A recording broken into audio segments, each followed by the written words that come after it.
Today's horror manga dub and narration is Lifeline from the anthology 100 Ghost Stories of My Own Death by Matono Anji.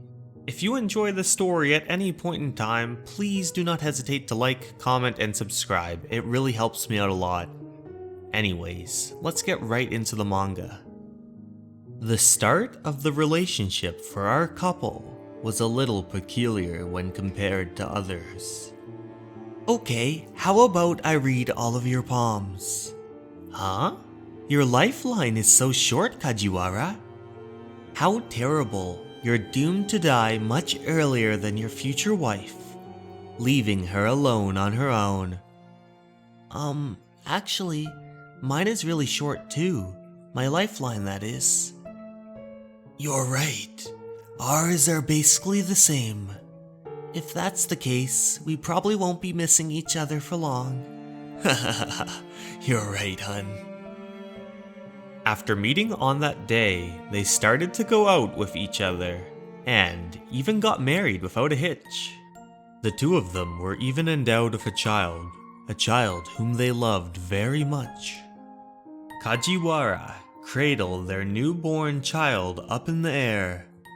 Sawako-chan, did you notice that her child, she doesn't have a lifeline? You're right. Won't it just come in as she grows? But since then, Sawaka's hand did not develop a lifeline, so they decided to Google child palm. Could it mean that our family is going to die all at the same time? It can't be, right? Based on our palms, this would be around the time you and I are supposed to die, wouldn't it? And little Sawako doesn't even have a lifeline. Is our family bound to get involved in some sort of trouble soon? Oh, no way, sweetheart.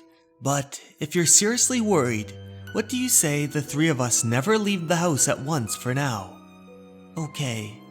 And with that decision, the family never left the house together again.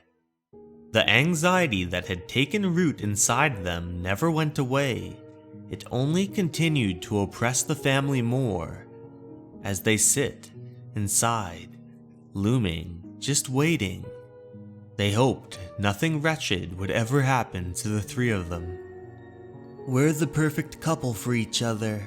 Our marriage is going well, we have a child, and we get along great. The both of us even have steady jobs. As he states this, his voice begins to waver and quiver. And that's exactly why everyone is jealous of us. Colleagues who I was close to before, they all of a sudden seem to be bad-mouthing me behind my back. My boss, Mr. Hosono, has been distant recently too. My friends from work have been turning down my request to meet up as well, even though they post pictures of them out having fun every day. Everybody despises us, I know it. I wouldn't be surprised if one of them is even trying to murder us, he utters with a face full of distress, sweat dripping down his brow and nose. It would appear, from the three of them staying inside so much, they had become so reclusive and so paranoid. They don't even need to murder us directly. They could just set the apartment building ablaze. As their paranoia begins to intensify even more, the two of them make a strange, rash decision. Then what do you think, honey? Should the two of us live separately? That might be the best choice. We should get packed up as quickly as we can. Yeah, let's do this. Okay, I'll stay at the hotel for tonight. Call me later. Got it, she says as she closes the door and the husband departs. As he is about to leave their apartment unit, his boss awaits him at the door and greets him. Quick, hide somewhere, he says as he slams the door. What's wrong, honey? Hosono is here, my boss from work.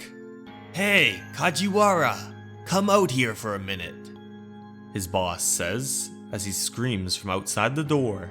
Should we run and jump out from the veranda? No, I don't want to come across anyone else from the building. There's something off with the old man downstairs. We can't trust him.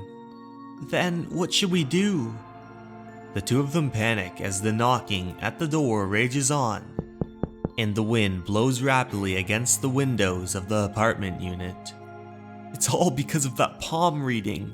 It's do or die now. He expatiates as he clenches his palm. We need to extend our lifelines. Wait, that would mean...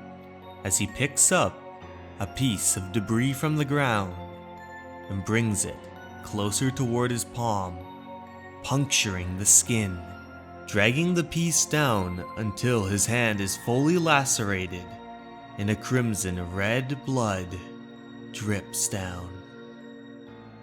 Honey, what are you? It would seem the paranoia has now consumed him completely, as a sinister look plagues his countenance, and he approaches his wife. You do it too. No! Do you want all of us to die right here? Everyone has to do it. There's no point otherwise. As he holds her arm against the wall, he uses the same piece to slice and extend her lifeline, as her blood-curdling screams emanate through the room.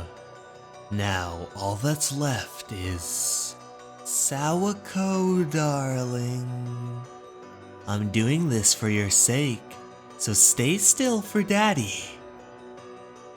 And just like that, like he did to himself and to his wife, he pierces through his child's hand and slashes down to extend their lifeline.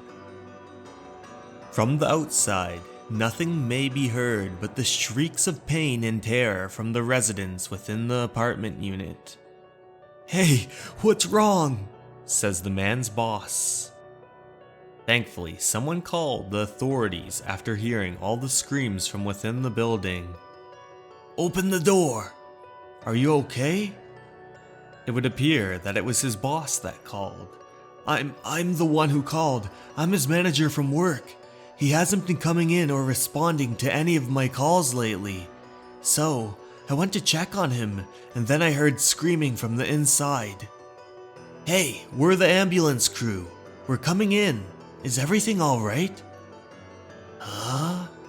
But what they see is a sight that would make even the most calm of heart shiver. On the living room couch, there lie the three of them, their bodies violated and stained by the blood that came from each and every one of their palms. The palms with the now extended lifeline. But that is not how a lifeline works. Those cannot change their fate. You cannot extend your lifeline. Or so they say. Who knows what really happened? Do lifelines really mean anything?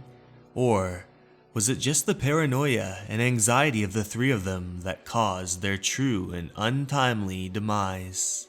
Although one thing is for certain, I really hope for the sake of those with short lifelines that it truly is the former. Hey everyone, thank you so much for watching. I hope you liked the video. If you did, please don't forget to comment and tell me that you like this format so I know to keep making these type of videos. And don't forget to like and share it with your friends. Thank you so much for watching everyone, and remember, you're important and you matter. Have a great night everyone. Goodbye.